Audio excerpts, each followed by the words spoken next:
Dus jullie kunnen jullie vragen in het Nederlands stellen. Alors, le plan de l'exposé, donc je vais commencer par une petite présentation du pack énergie. Ensuite, on va faire un quiz, donc il y aura une quinzaine de questions. On va utiliser Woodclap sur les différentes thématiques, vraiment, avec chaque fois la thématique du jour, qui est les quick wins. Donc, pour chaque grande thématique en énergie, donc le chauffage, isolation, ventilation, eau, éclairage et appareil électrique, je vais vous présenter voilà, les quick wins que vous pouvez facilement mettre en œuvre. On fera un dernier point sur le suivi des consommations. Alors tout d'abord, le pack énergie, qu'est-ce que c'est? Donc c'est un service de coaching énergétique pour les entreprises bruxelloises. Donc on est reconnu et subsidié par Bruxelles Environnement pour donc offrir des services à toutes les ASBL bruxelloises. Donc en bâtiment, ce sont pour tous les bâtiments implantés à Bruxelles. Nos services sont bilingues et gratuits.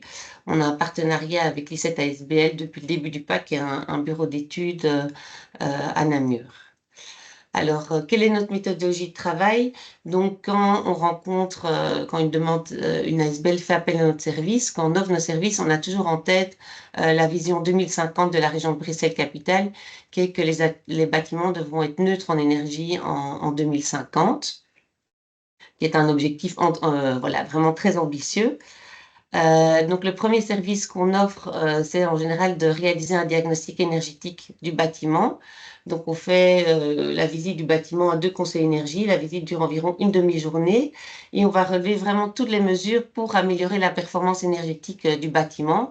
Donc, à la fois, on va regarder évidemment l'isolation du bâtiment, mais aussi les installations techniques, donc le chauffage, l'électricité, la ventilation, les appareils électriques.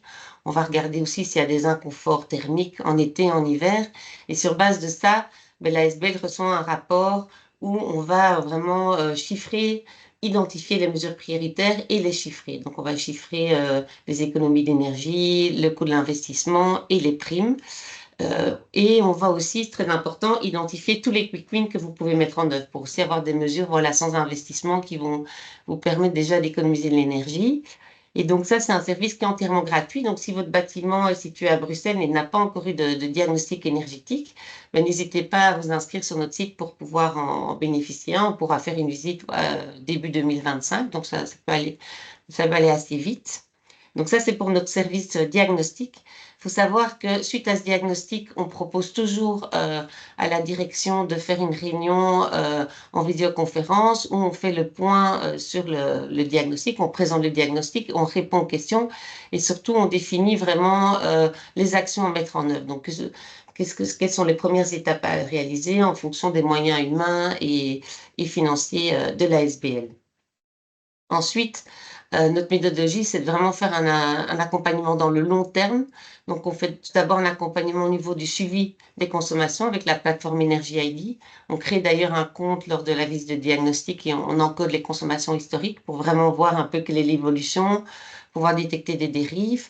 On fait aussi un accompagnement via notre assistance travaux. Donc, quand vous voulez mettre en œuvre des travaux, on vous accompagne dans ces travaux, on vous donne voilà, les critères techniques à mettre pour votre demande de devis ou dans votre cahier de charge. On donne vraiment un avis neutre sur les devis. Donc, on fait vraiment une analyse comparative des devis et on regarde également les points d'attention donc pour vraiment s'assurer que les travaux soient énergétiquement performants et de qualité. Ensuite, dernier service, c'est qu'on offre aussi un accompagnement à la sensibilisation en réalisant une animation énergie au niveau pour votre SBL avec les membres de votre personnel et aussi les bénéficiaires si vous le souhaitez. Et donc, on fait des relances tous les ans avec les SBL qui ont bénéficié de nos services. On leur propose en tout cas une réunion de relance. Et donc, le but, évidemment, c'est de faire un accompagnement à long terme et que les bâtiments puissent être neutres en énergie en 2050. Alors, maintenant, nous allons commencer le quiz. Donc, pour pouvoir participer au quiz, il faut vous connecter à la plateforme WooClap. Donc pour ça, vous avez deux possibilités. Soit vous scannez le QR code qui est à l'écran si vous voulez répondre à vos questions avec votre téléphone, ou soit vous allez sur le site WooClap et vous tapez le code de l'événement. Et donc moi, je vais voir ici qui se connecte. Et donc quand vous vous connectez, vous allez avoir un petit message en disant qu'il n'y a pas encore de questions. Donc c'est normal vu on n'a pas encore fait la première question. Alors voilà, il y a déjà 8 personnes, 9 personnes, 10 personnes qui sont connectées.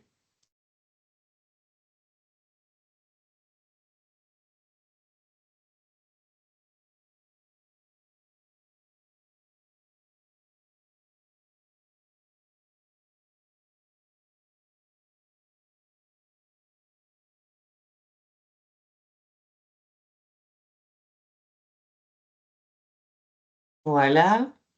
Bon, si vous avez des soucis pour vous connecter, n'hésitez pas à mettre dans la conversation si vous voulez qu'on vous aide. Mais donc, comme j'ai dit, donc soit scanner le QR code avec votre téléphone en faisant une photo avec votre téléphone, ou soit via Internet en mettant l'adresse ici, en tapant le code de l'événement. Donc voilà, je vais faire la première question. Alors, dans une maison, hein, dans un logement, finalement, quel poste consomme le plus d'énergie? Est-ce que c'est pour la cuisson, pour le chauffage, l'électricité ou l'eau chaude?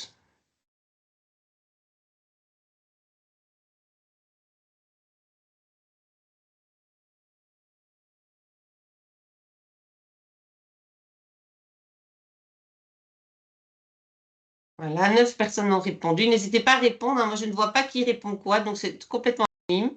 Mais c'est l'idée de voir un peu quel est le niveau de connaissance et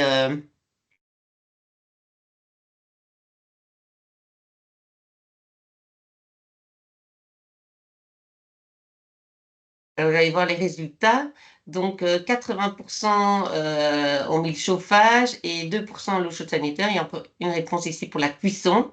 Et moi, c'était bien, effectivement, c'est bien le chauffage qui consomme le plus d'énergie dans une maison. On dit souvent que le chauffage, c'est l'ogre de la maison, qu'à lui seul, il consomme 70% des consommations d'énergie d'un logement. Donc, on voit ici un peu hein, la tarte ici où on voit les consommations moyennes d'un logement bruxellois. On voit ici en rouge, c'est le chauffage. Hein, comme je vous dis, on est bien à 70%. On a aussi l'eau chaude. Attendez, hein, qu'est-ce que j'ai fait? Hop, je vais fermer mon Outlook. Je pense que je reçois des messages. Voilà. Donc, on a ici à l'eau chaude sanitaire, hein, donc pour se laver ou faire la vaisselle, qui consomme voilà, peut-être un petit quart. Électricité, ici, on voit pour les appareils électriques, on n'est même pas un quart. Voilà, on est peut-être un huitième, quelque chose comme ça. Et ici, pour la cuisson, ça c'est vraiment anodin. Donc, c'est pas en faisant des économies sur votre manière de cuisiner que vous allez vraiment voir un impact significatif sur votre facture. Alors, deuxième question. Qu'est-ce qui demande le plus d'énergie? Est-ce que c'est faire chauffer l'eau d'un bain, monter une tonne à 300 mètres de haut, se sécher les cheveux ou ainsi que des machines à laver? Ah, je vais cacher les réponses.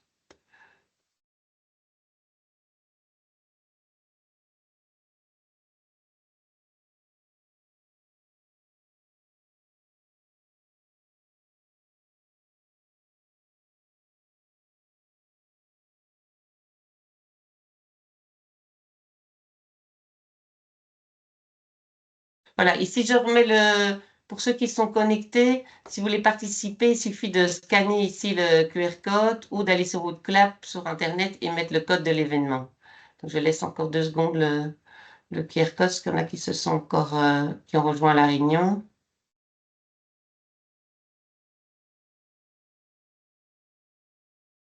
Voilà. Ah ben voilà, tout le monde est connecté, parfait. Euh, donc je vais regarder les réponses. Donc 60%. Attendez, je m'embrouille. Ah voilà. D'abord les résultats.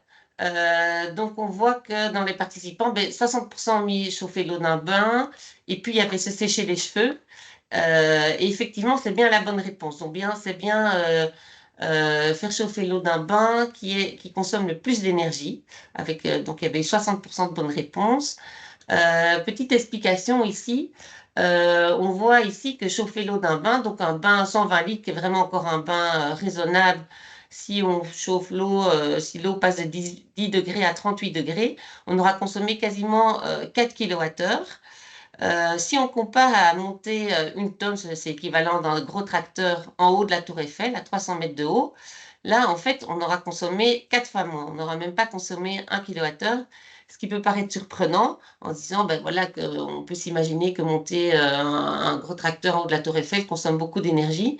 Mais donc, ce qu'il faut retenir au niveau en énergie, c'est que c'est vraiment tout ce qui est thermique qui va consommer beaucoup de calories, beaucoup d'énergie. Donc, c'est effectivement tout ce qui est chauffer l'eau pour se chauffer, pour euh,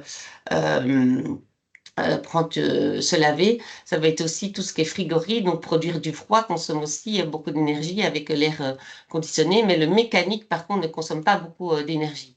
Et donc, si on voit ici cette machine à laver, ben, qu'est-ce qui consomme le plus d'énergie? Est-ce que c'est faire chauffer l'eau ou faire tourner le tambour? Ben, c'est évidemment chauffer l'eau. C'est pour ça qu'on dit toujours faites les machines à basse température parce que c'est finalement faire chauffer l'eau qui va consommer le plus d'énergie dans le cas d'une machine à laver. Donc maintenant, on va passer à la prochaine question. Je vois qu'il n'y a pas encore de questions dans le chat. Euh, donc, donc, on va commencer par le chauffage, hein, vu que c'est ça, c'est lui l'ogre de la maison. Et donc, la question ici, c'est si vous diminuez la température d'1 degré de votre logement, vous réalisez une économie de combien de pourcents?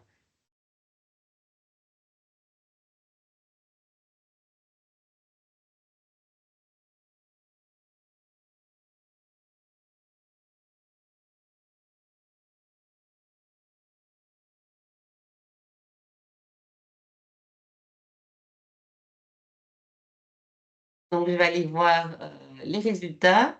Donc, donc, la majorité ont mis 5%, suivi de 7%. Eh ben, la réponse correcte, c'est bien 7%. Donc, ce qui est vraiment énorme. Donc, ça, c'est vraiment le premier quick win. C'est effectivement diminuer la température, le plus possible la température de vos locaux. Donc, parce que voilà, ça veut dire que si vous diminuez de 2%, vous faites 14% d'économie. Euh, et donc, ce qui est vraiment, effectivement bien, vraiment important, c'est limiter au maximum la température et vérifier que la consigne des locaux soit respectée. Ça veut dire qu'en fait, c'est important que chaque local a une température en fonction du taux d'occupation et que ce soit bien respecté. Qu'on ne chauffe pas, par exemple, en période d'inoccupation, qu'on ne chauffe pas à trop haute température. Et donc, ça, c'est vraiment la chose la plus importante. Alors, prochaine question. Pour économiser un maximum d'énergie en cas d'absence, que dois-je faire? Baisser le chauffage à 1 degré, couper le chauffage, baisser de 5 degrés ou laisser le chauffage sur 19 degrés.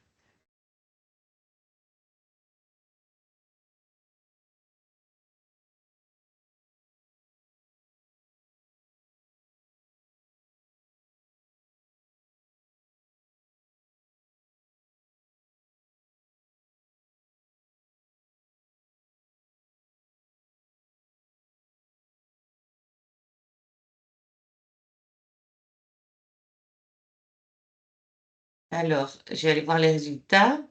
Donc, ici, la question, c'était pour économiser l'énergie en cas d'absence. Et donc, la majorité pense qu'il faut baisser de 5 degrés. Ensuite, on met couper le chauffage et ensuite quand même 20% qui mettent baisser le chauffage en degrés, ce qui n'est pas beaucoup. Et donc, la réponse correcte, c'est bien couper le chauffage. Et pourquoi? Donc, je vais vous montrer un petit graphique. En fait, dans ce graphique-ci, dans le premier graphique, j'ai une situation. On va prendre le cas d'une école où ici en rouge, j'ai ma température intérieure. Ici, ce graphique représente 24 heures d'une journée. Et dans cette école, en fait, j'ai une température intérieure qui reste constante à 20 degrés jour comme nuit. Ma température extérieure ici qui est en bleu, qu'est-ce qu'elle fait? Ben, on est plus ou moins une journée comme ici, hein, une journée d'hiver, il fait 5 degrés en journée et la nuit, on chute à 3 degrés et on remonte à 5 degrés plus ou moins en journée. Et quelle va être ma consommation d'énergie? La consommation d'énergie ici, elle est représentée en vert. ma consommation d'énergie, c'est quoi? C'est ce que j'ai besoin comme énergie pour compenser mes pertes de chaleur. Et donc, on sait que ben, voilà, un bâtiment, malheureusement, n'est jamais complètement isolé en fonction de son taux d'occupation. Il va avoir des pertes de chaleur de l'intérieur vers l'extérieur. Et au plus la différence de température entre l'intérieur et l'extérieur est grande, au plus j'ai de pertes de chaleur. Donc c'est comme ça qu'on consomme évidemment plus en hiver. Et donc qu'est-ce que je dois faire pour garder cette température à 20 degrés? Ben, il faut que je consomme de l'énergie, que je chauffe mon bâtiment pour maintenir ces 20 degrés. Ici, dans la deuxième situation, en fait, dans mon école, à 18 heures, j'ai une bonne régulation et donc le chauffage se coupe parce que j'ai plus d'occupants. Donc, qu'est-ce que va faire ma température intérieure si j'ai plus d'apport de chaleur, hein, si je ne chauffe plus? Ben, la température intérieure, petit à petit, va chuter. Et donc, ici, on arrive voilà, vers 4-5 heures du matin, 6 heures du matin, la température a chuté à 15 degrés. Ici, mon chauffage est bien programmé et donc euh, ma chaudière va redémarrer à 6 heures du matin pour de nouveau atteindre mes 20 degrés quand mes occupants arrivent à 8 heures du matin. Et finalement, donc ici, dans cette situation de quelles vont être mes consommations d'énergie, c'est toujours cette partie en vert. Et quelles sont mes économies d'énergie du fait d'avoir coupé le chauffage, c'est toute la partie assurée. Où pendant toute cette nuit, finalement, j'aurai moins de perte d'énergie, vu que la différence entre la température intérieure et extérieure aurait été moins grande. Bien sûr, le matin, évidemment, ma chaudière doit plus fonctionner que si j'avais laissé allumer, mais elle a été coupée pendant voilà, toute la nuit, même toute la nuit et toute la soirée ici dans ce cas-ci. Et donc, on estime, il y a eu des études qui ont été faites sur des bâtiments de bureaux où on laissait chauffer en permanence et puis où on faisait cet intermittent du chauffage. Donc, l'intermittent, c'est vraiment de couper en période d'occupation. Et donc, on obtient un gain de 30% d'économie. Et donc, ça veut dire que si votre bâtiment, voilà, si vous avez des bâtiments qui ne sont pas occupés la nuit, les week-ends, ben voilà, il faut vraiment euh, avoir une programmation qui coupe ce chauffage et qui relance ou qui met en mode hors gel si c'est coupé, par exemple, pendant toutes les vacances scolaires pour pas, et qui relance bien à temps l'installation de chauffage pour pas qu'il y ait d'inconfort non plus. Muriel, Oui. Muriel, il y a une petite question dans le chat qui dit ceci: cela dépend quand même du système de chauffage. Lors du chauffage, pour le chauffage par le sol, il est conseillé de conserver la température inchangée. Est-ce qu'on répond maintenant Euh, ou plus tard? Ou non, mais je peux répondre maintenant. Mais pour le chauffage par le sol, en fait, ce qu'il y a, c'est que le chauffage par le sol, il a une beaucoup plus grande inertie. Donc, il va continuer à chauffer pendant des heures. Et donc, vous n'allez pas avoir tout à fait le même système quand ça va couper. Si vous arrêtez votre chauffage ici à 18 heures, il va encore chauffer en fait pendant 4-5 heures. Donc, il faut le couper beaucoup plus tôt. Mais on peut, et ça met beaucoup plus longtemps à chauffer. Donc, il faut aussi le relancer beaucoup plus tôt pour avoir de nouveau les 20 degrés à 8 heures du matin. Il faut le lancer 3-4 heures avant, vu que c'est toute la chape, surtout les chauffages au sol traditionnels, c'est vraiment toute la chape en béton qui est chauffée. Et donc, effectivement, quand on coupe le chauffage, quand l'eau chaude arrête de circuler, ben, la chape continue à rayonner. Et inversement, quand on démarre le chauffage au sol, ben, il faut le temps que la chape prenne la chaleur. Ça, c'est avec les chauffages au sol traditionnels. Maintenant, on en fait avec des plus faibles inerties. Mais pour moi, en tout cas, c'est le principe elle-même, ça vaut tout de même la peine de couper. Il faut juste programmer différemment les heures de chauffe pour qu'on ait, voilà, ici, il faudrait couper, dans le cas de mon école, vous pouvez déjà couper à 13 heures de l'après-midi facilement et relancer beaucoup plus tôt le matin pour que ça puisse fonctionner, mais on aura quand même ce gain d'énergie avec le chauffage au sol. Il faut quand même faire une intermittence. Je ne sais pas si c'est clair la réponse. Voilà, et un petit pouce, donc ça a l'air que oui. Donc, comment pouvoir réaliser cette intermittence de chauffage? Donc, le premier outil que vous avez à votre disposition, c'est ce thermostat d'ambiance. Donc, le thermostat d'ambiance, ça, c'est quand même quelque chose d'assez connu que beaucoup de personnes ont chez eux. Mon thermostat d'ambiance, il fait quoi? C'est le pilote de ma chaudière. Donc, on va pouvoir faire une programmation dessus avec programmer les plages horaires d'heures de fonctionnement. Et lui, le thermostat, donc vous le mettez dans une pièce. Si par exemple vous programmez 20 degrés dans la pièce, quand les 20 degrés sont atteints dans la pièce, lui, il va couper euh, il va couper la chaudière et les circulateurs. Donc, on ne chauffe plus. On ne chauffe plus dans tout le bâtiment. Et donc ça permet vraiment d'avoir cette intermittence parce que le chauffage va être effectivement coupé en période d'inoccupation et vous pouvez programmer que ça se relance avant le début de la période d'occupation. Alors, où placer ce thermostat? Ça, c'est toujours une question compliquée. Parce que si dans le cadre de ce beau salon, vous placez le thermostat dans le salon et qu'il y a ce poêle, qu'est-ce qu'il va faire? Ben, c'est que finalement, avec le poêle, je vais avoir très vite 20 degrés dans le salon. Donc, le thermostat va dire à la chaudière, ah ben voilà, tu ne chauffes plus. Et qu'est-ce qui se passe si vous avez des ados qui sont justement en examen dans leur chambre? Eh ben, ils vont avoir froid, ça ne va plus chauffer. Et donc, c'est pour ça que maintenant qu'il y a pas mal de thermostats qui sont déplaçables, qui sont pas fixés pour pouvoir les déplacer dans une pièce plus représentative. Et donc, c'est idem si vous avez, par exemple, une pièce si ce salon avait des grandes baies vitrées plein sud, ben, on va aussi, avec les apports du soleil, même en hiver, atteindre plus facilement les 20 degrés que dans les autres pièces qui n'ont pas d'apport de chaleur du soleil. Et donc, c'est pas toujours évident de trouver une bonne position pour le thermostat dans le tertiaire. Ça peut être dans le tertiaire aussi juste une sonde de température intérieure. C'est pas toujours évident de trouver le bon local témoin. Alors, un autre élément que vous avez pour réguler le chauffage, c'est ce régulateur de la chaudière. Donc, petite aparté, ça va être la partie la plus technique. Donc, je vous demande vraiment de vous accrocher, mais voilà, c'est vraiment important de bien tout comprendre. Donc, le reste, ce sera moins long, l'explication. Donc, c'est une explication assez longue, mais n'hésitez pas à poser des questions si ce n'est pas clair. Donc, le régulateur de la chaudière, qu'est-ce qu'il fait? Lui, il va déterminer ce qu'on appelle une courbe de chauffe. Donc, une courbe de chauffe, c'est quoi? C'est le fait de pouvoir ajuster la température de l'eau qui circule dans mes radiateurs en fonction de la température extérieure. Et donc, j'ai avec ma courbe de chauffe ici une petite sonde extérieure qu'on met au nord pour vraiment pouvoir mesurer la température extérieure. Et mon régulateur va faire varier ma température qui circule dans mes eaux de chauffage en fonction de la température extérieure. Donc, si on prend cette courbe de chauffe-ci, quand j'ai une température de 5 degrés à l'extérieur, l'eau qui est envoyée dans mes radiateurs est à 50 degrés. Quand il fait moins 10, qu'est-ce qui se passe? Ben, je vais envoyer de l'eau plus chaude pour avoir toujours ma température de confort. Et dans ce cas-ci, j'envoie j'envoie de l'eau dans mes circuits de chauffage à 80 degrés. Et quand évidemment il fait 20 degrés, quand il fait 20 degrés dehors, ben, je ne chauffe plus, mon eau dans mes circulateurs est à température ambiante. Et donc le régulateur, il ressemble à quoi? Il y a vraiment beaucoup de modèles de régulateurs, surtout dans le tertiaire.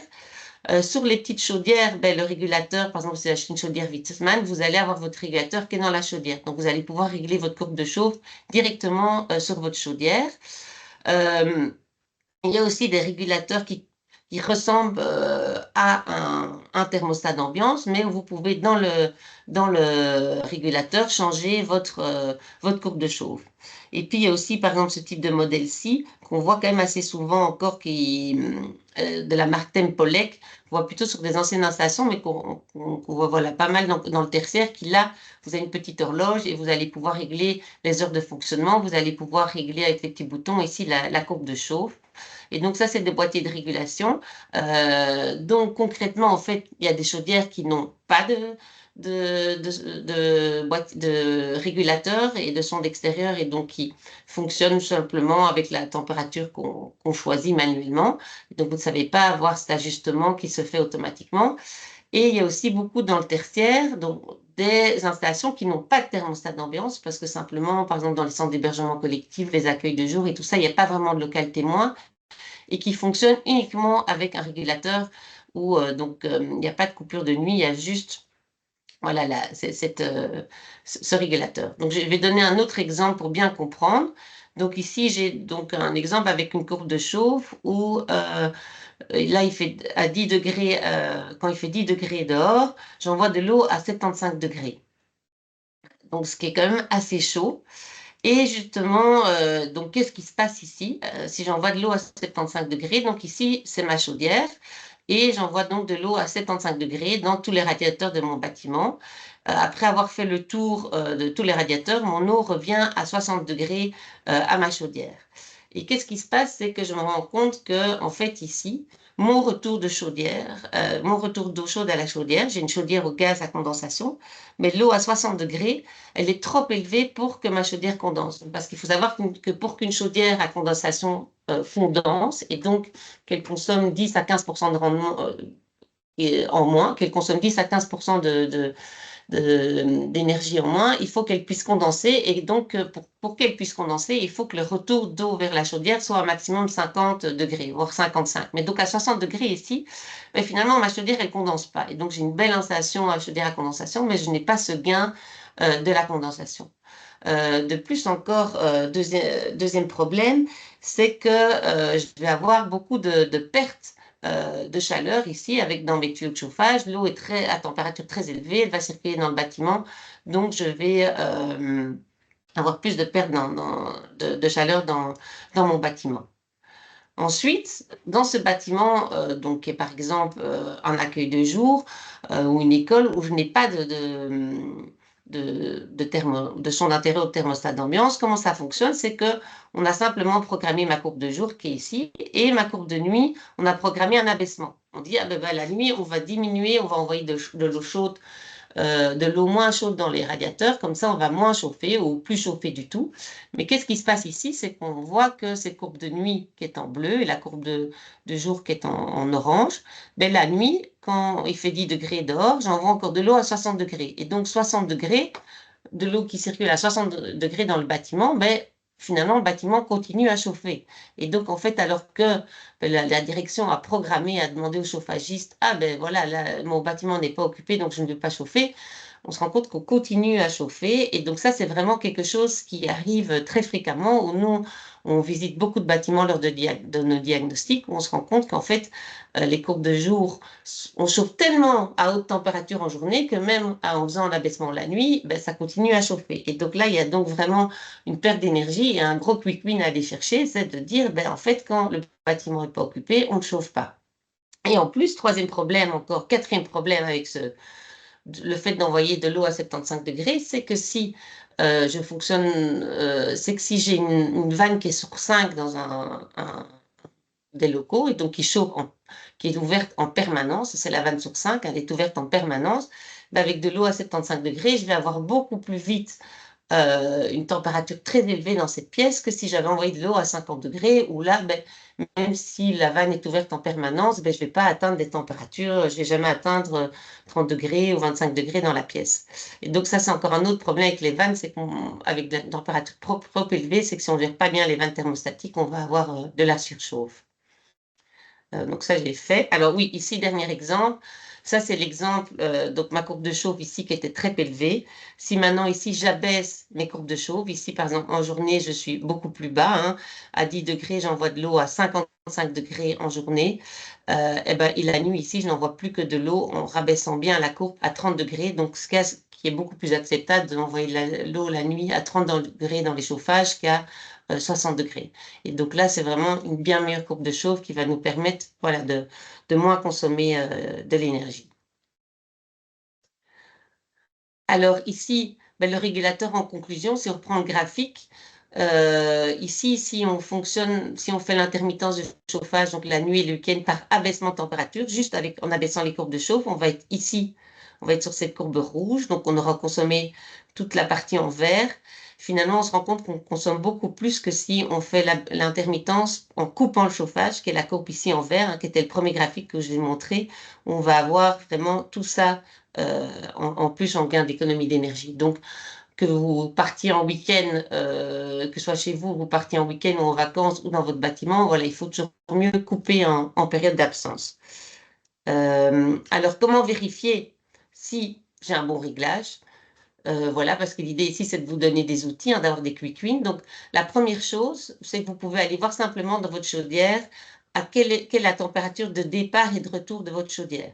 Donc ici, souvent dans les chaudières, en tout cas dans le tertiaire, il y a un petit thermomètre ici qui vous indique la température de l'eau. Ici, on voit que par exemple pour le départ, donc c'est un cas qu'on a visité, il faisait 16 degrés dehors, donc il est vraiment quasiment pas besoin de chauffage à 16 degrés, quand il fait 16 degrés dehors. Ici, l'eau, elle partait à quasiment 85 degrés.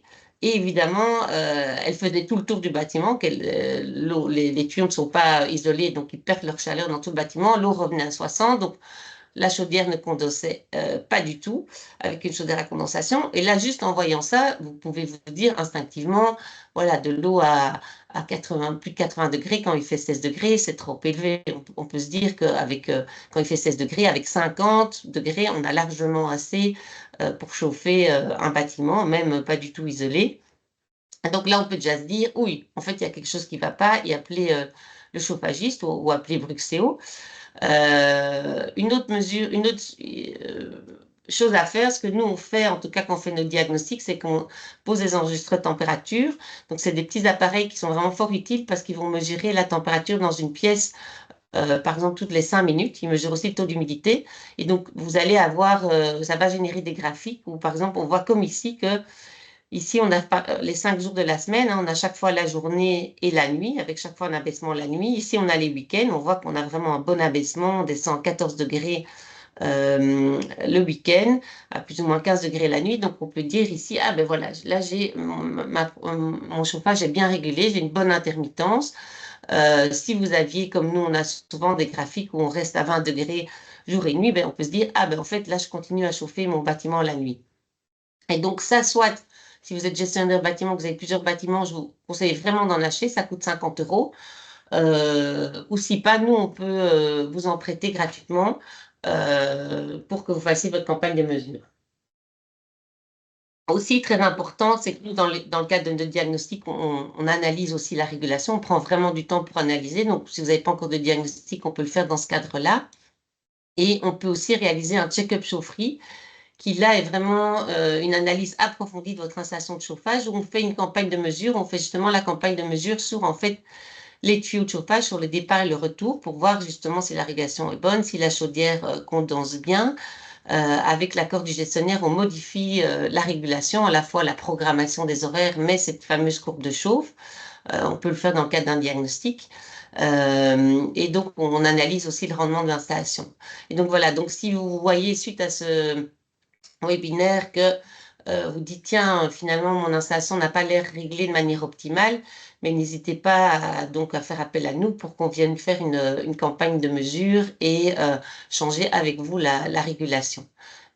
Donc, et on se rend compte que malheureusement, les chauffagistes, voilà, eux programment souvent pour être sûr, voilà, de ne pas avoir de plainte, que les usagers n'aient pas froid, mais n'ont pas vraiment toujours la préoccupation de consommer le moins possible. Et qui est effectivement le but ici, le but c'est de ne pas avoir froid, mais consommer le moins possible. Et ça, souvent, nous, malheureusement, quand on visite les bâtiments, on se rend compte que la régulation n'est pas bien réglée. C'est très rare d'avoir vraiment une bonne régulation et donc il y a un gain immédiat, un quick win à aller chercher.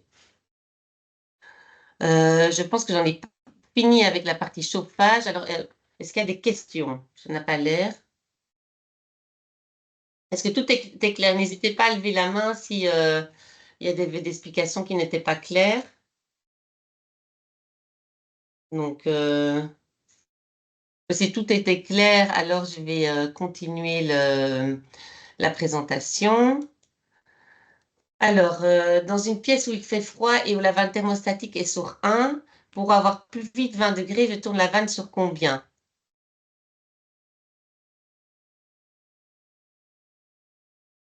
Alors, je vois que quelqu'un s'est encore connecté en cours de route. Donc, si vous voulez participer au sondage, il suffit de scanner le lien ici avec en faisant une photo avec votre téléphone ou d'aller sur Woodclap et de mettre l'événement, le code de l'événement.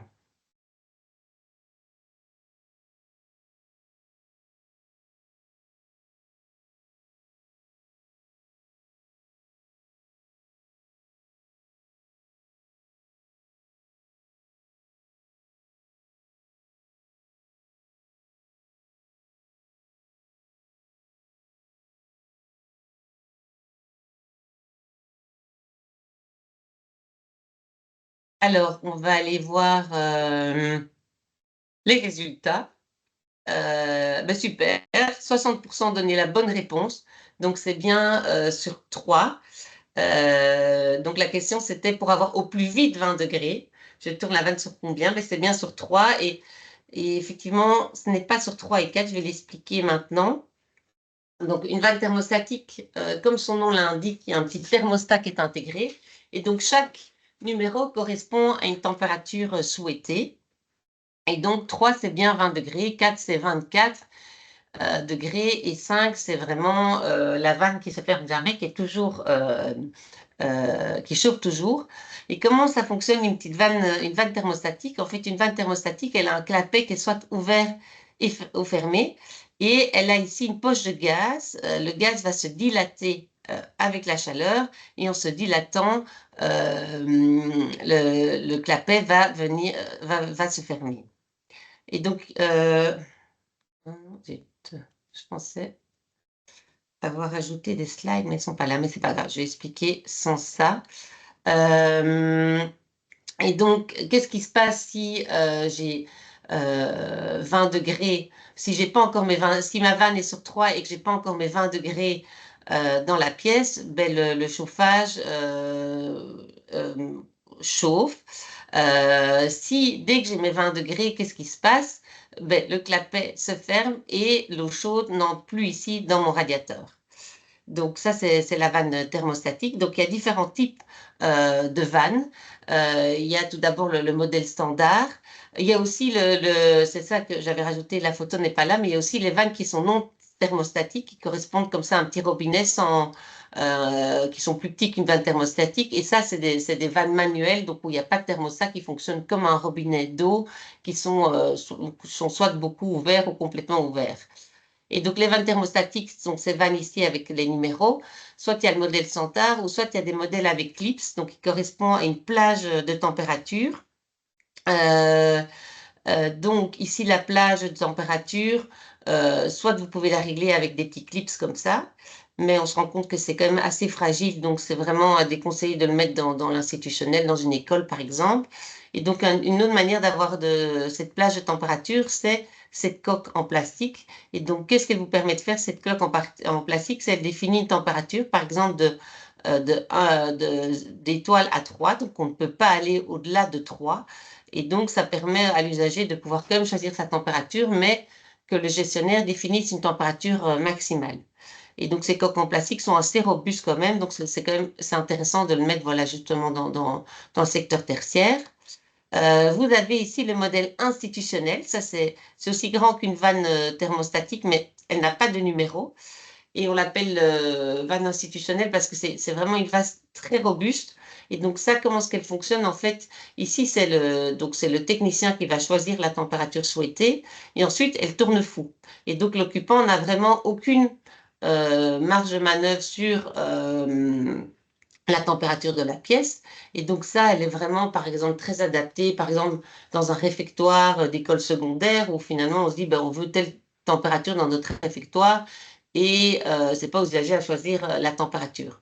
Par contre, si vous la mettez, par exemple, dans une chambre d'une maison de repos, là, c'est pas du tout adapté parce que là, c'est important que l'usager puisse quand même choisir sa température, couper la nuit s'il veut dormir au frais, etc. Et en plus, la vanne a des avantages, c'est qu'il y a une chambre qui est vide, ben, vous devez reprendre votre tournevis pour couper le chauffage dans la chambre. Sinon, la chambre, ça va continuer à chauffer. Donc, la vanne institutionnelle, elle est vraiment, voilà, vraiment adaptée à certains endroits. Et ce qui est vraiment très intéressant, c'est qu'elle est très robuste. Donc, il n'y a pas vraiment de risque qu'elle puisse, voilà, en tout cas, elle ne va pas être facilement dégradée.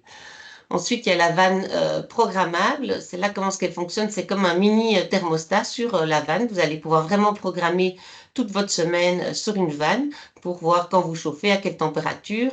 Et celle-là, ben, elle est intéressante, par exemple, pour des locaux qui sont utilisés de manière intermittente. Si je reprends le cas de la maison de repos, où j'ai un salon de coiffure et où la coiffeuse vient par exemple, tous les vendredis matins, ben, on peut programmer pour qu'on chauffe uniquement le vendredi matin dans la pièce et encore mieux qu'on chauffe un petit peu avant que la coiffeuse arrive. Comme ça, ben voilà, on est sûr qu'on chauffe uniquement à ce moment-là dans la pièce. Il n'y a pas d'inconfort non plus que si où la coiffeuse pourrait vous dire ah ben zut, quand j'arrive la vanne est toujours fermée et donc il fait froid quand j'arrive. Donc ici vous allez à la fois avoir un bon confort et et vraiment chauffer uniquement quand c'est nécessaire, qui est vraiment c'est ça le but à atteindre, hein, c'est chauffer uniquement dans les locaux dont on a besoin, à la température souhaitée. Mais par contre, cette vanne-ci, elle est quand même assez fragile, donc voilà, vraiment à déconseiller de la mettre, voilà, par exemple dans une classe d'école primaire, etc. Il faut vraiment éviter de vraiment la mettre plutôt dans un local privatif où il y a juste une seule personne qui va chipoter à cette vanne. Alors, on a vu aussi apparaître depuis quelques années ces vannes connectées qui sont vraiment intéressantes parce que ces vannes connectées, vous allez pouvoir, donc, avec, soit depuis votre smartphone, soit depuis un petit tableau de commande, pouvoir programmer les températures pièce par pièce ou partout où il y a ces vannes connectées. Donc, vous allez pouvoir vous dire ici c'est le cas d'une maison, je vais pouvoir me dire, OK, ma salle de bain, telle température, ma chambre d'enfant, telle température, mon salon, telle température. Et donc, vous allez vraiment pouvoir, à distance, programmer toutes les pièces. On ne sait pas programmer depuis la vanne. Et donc, vous allez avoir, si vous avez des locaux avec des occupations très différentes, par exemple, avec un étage qui est en... On a par exemple comme ça une institution où ils ont à la fois sur un étage, un building, ils ont une crèche et ailleurs ils ont des logements, ils n'ont qu'un seul circuit de chauffage. Normalement, l'idée c'est d'essayer de d'abord pouvoir régler ça au niveau vraiment du circuit de chauffage, de pouvoir programmer zone par zone, mais s'il n'y a pas moyen, bah alors voilà, vous pouvez mettre ces vannes qui vont voilà, faire en sorte que les programmations puissent être différentes d'une pièce à l'autre. Alors, ça c'est pour la régulation de chauffage. Donc, ben voilà, moi j'en ai terminé au niveau régulation de chauffage. Il n'y a toujours pas de questions. Je vais passer à la question suivante. Donc, 1 mètre de tuyau, donc un tuyau de chauffage non isolé d'un diamètre d'1 pouce, c'est plus ou moins ça, hein, c'est pas très, très grand, avec de l'eau à 70 degrés, équivaut à une perte de combien de watts?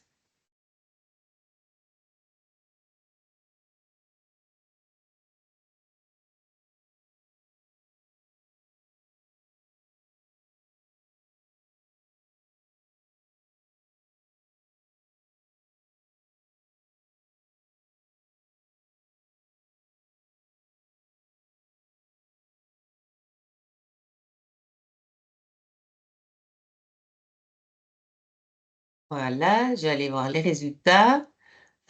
Donc super, là 67% ont donné la bonne réponse, qui est bien 60 watts. Alors effectivement, donc 1 mètre de tuyau avec de l'eau à 70 degrés, ça équivaut à une perte de 60 watts, donc ce qui est vraiment beaucoup. Donc c'est comme si vous aviez les anciennes ampoules allumées. Et en l'isolant, on va diminuer les pertes de 90%. Et donc ça, c'est vraiment une mesure quick win parce que si vous le faites vous-même, c'est rentabilisé en 6 mois de temps. Et si vous le faites faire par exemple, une entreprise spécialisée, c'est rentabilisé en 1 an et demi. Donc, à noter qu'au plus le tuyau est gros, au plus il a de perte. Donc, ça peut être plus que 70 watts dans le tertiaire, mais souvent, c'est des tuyaux beaucoup plus épais qu'un pouce. Et ça vaut aussi la peine de mettre plus isolant. Si vous avez vraiment des grosses sections, ben, de mettre vraiment de mettre au moins 3 centimètres d'isolant. Ce qui est important aussi, c'est d'isoler vos circulateurs, les circulateurs. Donc, ça, c'est pour déjà des installations de moyenne ou gros tertiaire et les vannes qui, voilà, en mettant vos mains dessus, vous vous rendrez bien compte qu'elles sont très chaudes, autant que les tuyaux. Donc, ça vaut la peine de mettre aussi des coques pour ces équipements. Nos tuyaux d'isolation auxquels on ne pense pas spécialement, c'est les bolleurs d'eau chaude. Si vous avez des bolleurs d'eau chaude récents avec une grosse houte matelassée comme ça, ben, on peut se dire que l'isolation est suffisante. Mais si vous avez des bolleurs encore en métal, surtout s'ils sont anciens, vous allez sentir en mettant vos mains dessus que l'eau est tiède. Et donc ça, dans les bolleurs d'eau chaude, c'est de l'eau à minimum 60 degrés. Et donc c'est des grands volumes, hein. On a 60 litres, 100 litres, enfin oui, au moins, on va dire au moins 100 litres ou 150 litres jusqu'à 400 litres, 500 litres. Et donc ça, on s'imagine vraiment, les pertes sont très très élevées. Et donc ça vaut la peine d'isoler vous-même l'isolant. Vous pouvez le faire, par exemple, avec de la laine de verre recouverte d'un aluminium. Vous pouvez fabriquer un isolant. N'importe quel isolant, en fait, matière isolante au-dessus va permettre d'isoler et de diminuer les pertes. Donc ça, c'est vraiment aussi une mesure facile à mettre en œuvre vous-même, d'isoler ses bolleurs et ses conduites. Alors, prochaine question. Grâce aux économies de chauffage, l'achat de panneaux réflecteurs derrière mes radiateurs est amorti en moins de...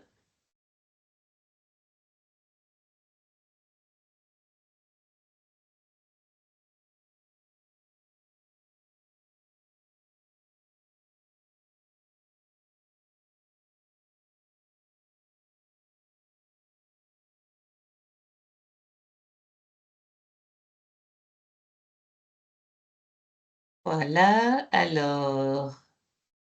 Oui, c'est bien en moins d'un an, donc que c'est amorti. Euh, Et donc le réflecteur, pourquoi mettre un réflecteur? C'est que votre radiateur, ben, c'est un peu comme un poêle, il chauffe autant à l'avant qu'à l'arrière du radiateur. Et donc quand surtout vous avez un mur extérieur qui de plus n'est pas isolé, ben, finalement il y a beaucoup de chaleur qui part vers l'extérieur. Et donc le réflecteur, c'est quoi? C'est un petit, vous trouvez ça dans n'importe quel bricot, hein, c'est une très très fine couche de frigolite recouvert d'un film d'aluminium que vous venez coller derrière le radiateur. Il va permettre vraiment de réfléchir la chaleur vers l'intérieur du bâtiment. Et donc ça, c'est vraiment utile à mettre vraiment pour les murs extérieurs. Si votre radiateur est sur un mur à l'intérieur de votre bâtiment, mais finalement la chaleur reste à l'intérieur, donc vous avez voilà, la chaleur n'est pas perdue quelque part, elle reste dans le bâtiment. Et donc ça, on voit effectivement ici qu'une perte, on peut estimer d'un mur sans réflecteur, c'est 10 euros par mètre carré par an. Avec réflecteur, c'est 3 euros par mètre carré par an. Donc vous diminuez autant les pertes. Donc ça ne va pas faire diminuer votre facture par deux, évidemment, mais l'investissement est tellement minime qu'on estime qu'effectivement le temps de retour est de moins d'un an. Alors, pour les radiateurs, c'est vraiment important de ne pas entraver leur diffusion. Donc, comme je vous ai dit, ben, la chaleur est réfléchie, donc évitez de mettre des canapés devant si possible. Et aussi, un radiateur, ça fonctionne par convection, hein. Donc, il y a les ailettes, il y a la chaleur qui doit pouvoir partir ici au-dessus du radiateur. Et donc, évitez de mettre des tablettes de fenêtre au-dessus des radiateurs ou de mettre des choses à sécher dessus. On voit encore ça souvent, surtout pour ceux qui ont des centres d'hébergement, etc. Quand vous allez dans les chambres, malheureusement, ben, il y a souvent ben, la chaleur qui est entravée, la diffusion de la chaleur qui est entravée. Donc ça vaut vraiment la peine de sensibiliser le personnel à ça pour vraiment que la chaleur soit bien diffusée. Enfin, pour terminer cette partie chauffage, qui était la plus grande, les autres parties vont aller plus vite. Encore quelques petits gestes. De couper le chauffage 1 heure avant l'inoccupation du bâtiment ou 1 heure avant d'aller dormir. On pense souvent à programmer son thermostat pour que ça chauffe avant qu'on se réveille ou avant qu'on arrive dans le bâtiment, mais il faut savoir qu'un bâtiment a une certaine inertie, ça veut dire que la chaleur qui a été emmagasinée par les murs, ben, elle met un certain temps à s'échapper. Il faut un certain temps avant que le bâtiment se refroidisse. Donc, si vous coupez 1 heure, voire 2 heures avant l'occupation du bâtiment, tout dépend comment votre bâtiment est isolé, vous allez maintenir cette chaleur, les occupants ne vont pas avoir froid. Et donc, voilà, un bâtiment, c'est pas comme une voiture ou une caravane ou dans une voiture, dès que vous coupez le contact, vous avez froid. Mais dans un bâtiment, en fait, c'est vraiment cette chaleur qui, emmagasinée par les murs, qui est restituée petit à petit. Si vous avez donc une chaudière qui ne produit pas d'eau chaude sanitaire, ben, pensez à l'éteindre en été, sinon en fait elle reste toujours à température et vous risquez en plus de chauffer encore certains locaux, ou de la mettre en mode eau chaude sanitaire si elle produit de l'eau chaude sanitaire. Ensuite, très important, c'est de faire au moins une fois par an le tour des vannes thermostatiques pour vérifier qu'elles fonctionnent bien. Parce que comme je vous ai expliqué, les vannes thermostatiques, elles ont un clapet, qu'elles soient ouvertes ou fermées. Mais s'il est en position fermée, en général, vous allez avoir des plaintes d'occupants qui ont froid. Mais si elle est en position ouverte, parfois, c'est simplement, il va faire trop chaud dans le local, ça va continuer à chauffer et les occupants ne vont pas vraiment s'en plaindre. Et là, il y a effectivement une perte d'énergie. Donc, ça vaut la peine de s'en rendre compte et de réparer la vanne. Évidemment, il faut aussi bien purger les radiateurs, hein, pour enlever l'air. Et enfin, diminuer la vitesse des circulateurs. Donc, quand vous avez un circulateur indépendant de la chaudière, parce que ce circulateur consomme beaucoup d'énergie, parfois c'est 60 watts, et donc il faut vérifier que entre la température de départ, donc l'eau qui part de la chaudière et celle qui revient à la chaudière, qui est un écart de 15 degrés minimum. Donc c'est un petit check que vous pouvez faire. Donc voilà, moi j'en ai fini avec la partie chauffage. S'il n'y a pas de questions, on va passer à la partie isolation. Alors, par où s'échappe la plus grande quantité de chaleur dans une maison non isolée?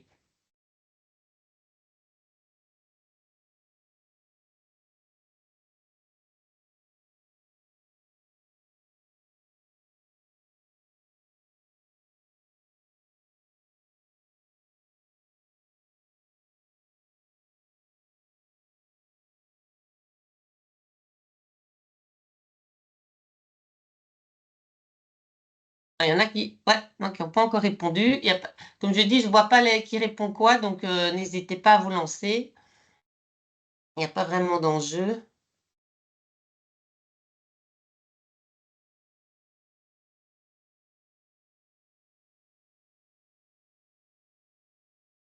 Donc je vais aller voir les réponses. Ah non. Les résultats. Voilà.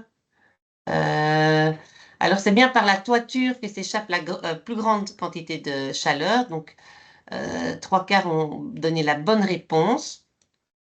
Alors ici, vous avez un petit schéma d'une maison voilà, non isolée, avec de l'ancien double vitrage, toiture non isolée. Et donc, on voit que 30% de la chaleur s'échappe par la toiture. Donc, ce qui est vraiment énorme. Donc, c'est clairement la mesure prioritaire. Ensuite, alors que j'ai vraiment du vieux double vitrage, ancien des années 70, pas étanche, en fait, c'est pas. On pourrait croire que c'est par les vitres qui est la deuxième grande perte. Ben non, c'est les murs.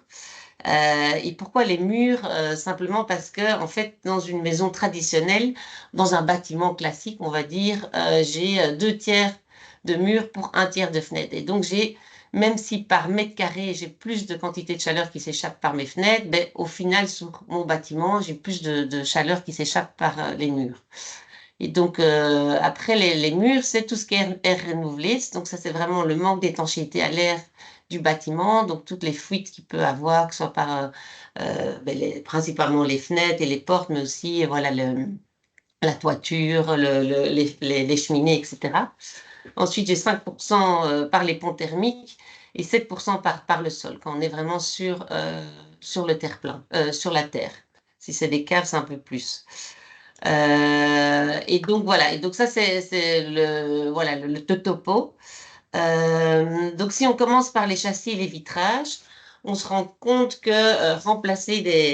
si on remplace le double vitrage hein, sur cette maison par du double vitrage super isolant actuel avec une 1.0, mon temps de retour va être de 25 ans. Donc, ce qui est vraiment beaucoup. Et effectivement, des châssis de qualité, ça coûte bonbon, ça coûte vraiment très cher. On peut voilà, être facilement à 500 euros du mètre carré. Mais on se rend compte aussi que changer les châssis, quand on a vraiment des vieux châssis qui ne sont pas étanches à l'air, etc., ça augmente très fort la sensation de confort. On a déjà tous été près d'un vieux simple vitrage, un vieux double vitrage, on a cette sensation de froid, de parois froides, et donc on se rend compte que quand on a des parois froides, ben, finalement, pour avoir la même sensation de confort, il faut que la température intérieure soit plus élevée. Il faut plus chauffer, il faut être au moins à 22 degrés pour se sentir confortable. Euh, et donc, finalement, ça augmente cette sensation de confort et donc ça peut permettre un peu de diminuer la température ambiante qu'on doit mettre sur notre thermostat. Et alors, autre mesure, c'est si vous avez des châssis encore en bon état, qui peuvent être restaurés, surtout pour des grands vitrages, ça vaut la peine de remplacer uniquement le vitrage. Et là, les temps de retour passent de 6 à 8 ans. En plus, les primes résolution sont beaucoup plus importantes quand on restaure les châssis. Donc, et si vous remplacez les châssis, et que vous n'avez pas de ventilation, pensez à prévoir une grille de ventilation. Ça, je vais en parler dans la partie ventilation. Ici, au niveau de l'isolation des parois, on mesure la performance énergétique d'une paroi avec la valeur U, qui est le coefficient de transmission thermique d'une paroi. Donc, au plus le U est élevé, au plus j'ai de la chaleur qui va s'échapper par mes parois. Et donc, ici, dans ma petite échelle, j'ai au top mon simple vitrage, où j'ai quasiment un U de 6, qui équivaut, bon, pour un bâtiment qui est chauffé, à une perte d'énergie de 24 mètres cubes de gaz ou 24 litres de mazout par mètre carré de vitrage par an. Donc, c'est vraiment, donc voilà, c'est la plus grande perte, c'est par là. Ensuite, en fait, je passe à mon double vitrage ordinaire. Donc, ça, c'est un ancien double vitrage, on va dire, des années 90, où là, j'ai un U de 2,8. Donc, je perds 2 fois moins que par mon simple vitrage. Et ici, ça, c'est mon double vitrage actuel, hein, où j'ai un U de 1,0 avec un bon châssis, où là, je vois qu'en fait, je perds encore 3 fois moins qu'avec mon double vitrage des années 90 ou début d'année 2000 et encore 6 fois moins qu'avec mon simple vitrage. Maintenant, si je regarde mes murs, mon mur non isolé, je suis un U de 2. Mais donc, en fait, je vois que mon mur non isolé, en fait, je perds plus de chaleur qu'avec mon nouveau double vitrage. Donc, on va dire, même si votre double vitrage a 10 ans, il a déjà un U de 1,0. Donc, et mon mur isolé, par contre, là, j'arrive à un niveau de U très très bas, à 0,24, s'il est isolé correctement. Idem pour la toiture. Et donc là, on voit que même un triple vitrage, on n'aura jamais, on sera jamais aussi bon qu'avec un mur isolé. Donc ça veut dire qu'un bâtiment avec beaucoup de vitrages, ben voilà, il ne sera jamais aussi performant qu'avec un bâtiment qui a beaucoup de murs, ou si on met des grandes verrières à la place d'une toiture, etc. Ben voilà, quelque part, on n'atteindra jamais un niveau aussi élevé qu'avec des parois bien isolées. Donc ça, c'était un peu présenter un peu la valeur U. Ici, quels sont les conseils pratiques pour isoler un bâtiment? Ben, le but d'un bâtiment, c'est que ce soit comme cette maison ici, où je peux tracer une ligne jaune autour de ma maison et où l'ensemble de mes parois ont été isolées et où j'ai des châssis de qualité. Évidemment, on ne sait pas tout faire d'un coup, donc nous, ce qu'on recommande, c'est effectivement d'isoler paroi par paroi en anticipant l'isolation future et en mettant un niveau d'isolation qui est au-delà des primes, qui est plus exigeant que des primes d'honoration de la prime PEB pour pas devoir le refaire dans 20 ans. Par exemple, ici, si j'isole mes murs, ben, si je mets voilà, une isolation qui n'est pas suffisante, ben, les remettre dans 15 ans, si j'ai fait un isolant et j'ai mis un crépi dessus, aller devoir enlever mon crépi, recoller un isolant, déjà c'est impossible et en plus ça va me coûter très très cher par rapport à ce que j'ai gagné. Donc on dit ben, autant aller mettre tout de suite le bon niveau d'isolation, un niveau d'isolation exigeant. Et nous par exemple pour les toitures, on recommande un U de 0,12. Pour les primes rénovation, on parle en résistance thermique, c'est un R de 8. R, c'est l'inverse de U. Donc ça, c'est la résistance thermique. Donc U, c'est la coefficient de transmission thermique. Et donc nous, on recommande un R de 8, minimum de 6, tandis que les primes, elles demandent un R de 4. Donc voilà, donc ça, c'est nos recommandations et c'est ce qu'on conseille vraiment quand on fait nos assistances travaux. Alors, quelques mesures Quick Win pour l'isolation. La première mesure Quick Win, c'est si vous avez des combles qui ne sont pas occupés, donc un grenier non occupé, vraiment une mesure très rentable, c'est d'aller isoler le plancher des combles. Donc, de vraiment l'isoler ici hein, et non sur les versants, parce que déjà, ça va vous coûter beaucoup moins cher de l'isoler ici. Et en plus, ben, vous allez diminuer votre volume chauffé. Vous n'allez plus chauffer toute la partie sous le versant toiture. Et donc, si vous le faites vous-même, avec vraiment la méthode la plus simple, qui serait de simplement dérouler une laine minérale avec son pare-vapeur sur le plancher, ça va être rentabilisé en un an. Si vous le faites faire par un professionnel, qui va, lui, va vous refaire qui va vous mettre l'isolant et qui va vous refaire un nouveau plancher en USB et tout ça pour que vous puissiez, par exemple, stocker des choses dans votre grenier. Avec les primes Rénolution, vous allez avoir un temps de retour de 2 à 3 ans.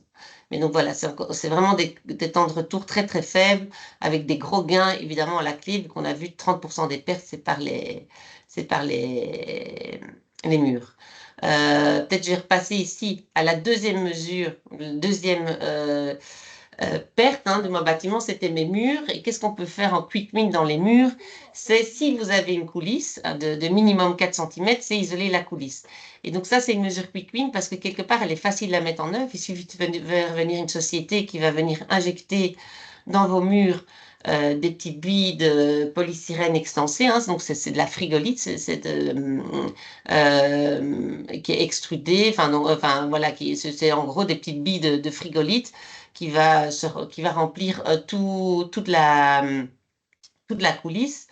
Et donc, c'est facile à mettre en œuvre avec quand même des gros gains.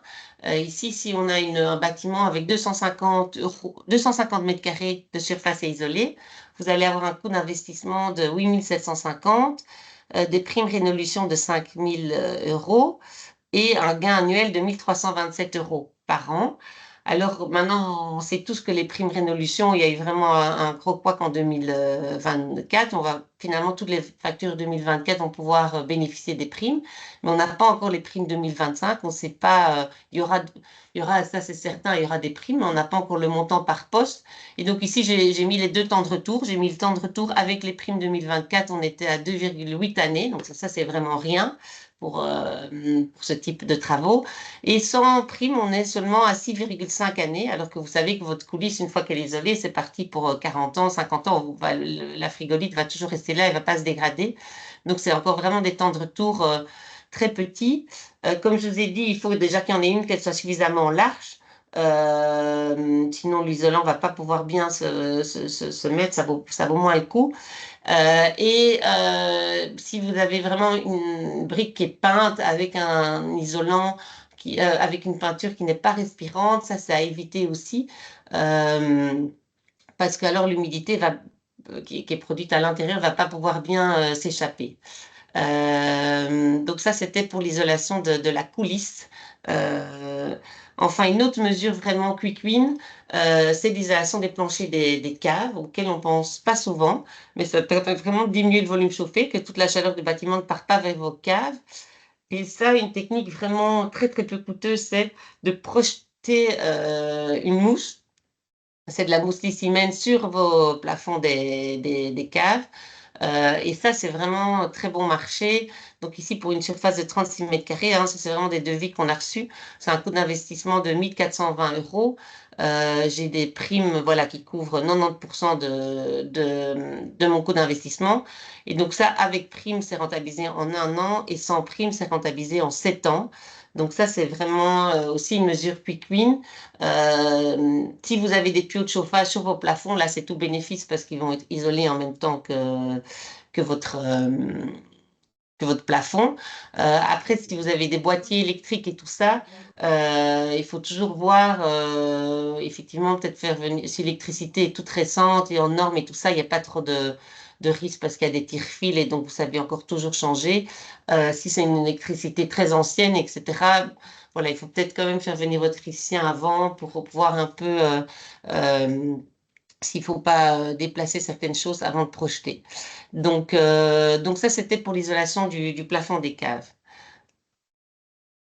Donc, je pense que j'en ai fini avec l'isolation. S'il n'y a toujours pas de questions, donc n'hésitez pas à poser vos questions, soit dans le chat ou à lever la main si jamais vous voulez une petite question de clarification ou vous posez la question pour chez vous, n'hésitez pas à la poser. Donc, s'il n'y a pas de questions, je vais passer à la partie ventilation. Alors, en hiver, pour assurer une bonne qualité de l'air dans mon logement, je dois ouvrir les fenêtres.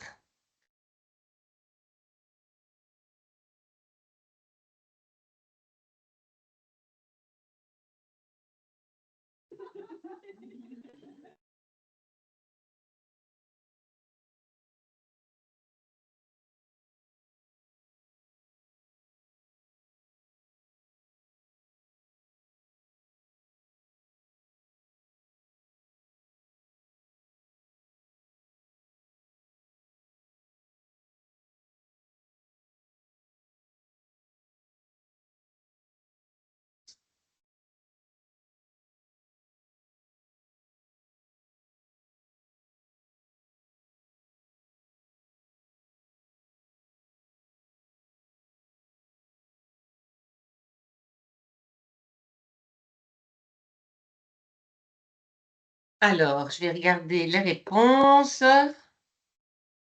Ah, alors, c'est donc 56%, donc 10 personnes ont dit encore une fois par jour, qui est la bonne réponse, et 8 personnes, par contre, disent en aussi une fois par jour, qui n'est pas la bonne réponse. Donc, voilà, je vais donner quelques petites explications. Donc, on dit qu'une ventilation efficace, c'est vraiment une ventilation intensive de courte durée. Donc, c'est maximum 5-10 minutes, si possible en coupant votre vanne. Et donc, l'idée, c'est de vraiment que tout l'air soit renouvelé en un temps minimum pour que finalement on renouvelle l'air, mais que le froid n'ait pas eu le temps de refroidir les murs. Parce que chauffer de l'air, ça ne consomme pas beaucoup d'énergie. Ce qui consomme vraiment beaucoup d'énergie, c'est recharger vos murs en chaleur. Et donc l'idéal, c'est de pouvoir ouvrir en grand et de même faire un courant d'air de manière transversale pour que vraiment tout l'air soit renouvelé. Si vous laissez vos fenêtres en oscillobattant, ben en fait, il faut quasiment une journée avant que tout l'air soit renouvelé. Parce qu'il y a un petit peu d'air qui va rentrer, un petit peu d'air qui va sortir, etc. Alors, pourquoi ventiler? Il y a plusieurs raisons de ventiler, hein. C'est d'une part enlever tous les polluants intérieurs qui sont produits par les matériaux dans la maison, etc. Il y a le taux de CO2, ça on a beaucoup parlé avec le Covid, hein, qui est produit par l'être humain. Et donc, quand il y a trop de CO2 dans une pièce, on commence un peu à avoir la tête qui tourne. On enlève aussi tout ce qui est microbes, virus et tout ça en aérant. Et aussi, la troisième raison, c'est d'éviter les problèmes d'humidité. Et donc ici, je vous donne deux cas avec des vitrages. Donc le premier ici sur la gauche, ça, c'est un simple vitrage, un ancien double vitrage. Ici, on est dans une chambre à coucher.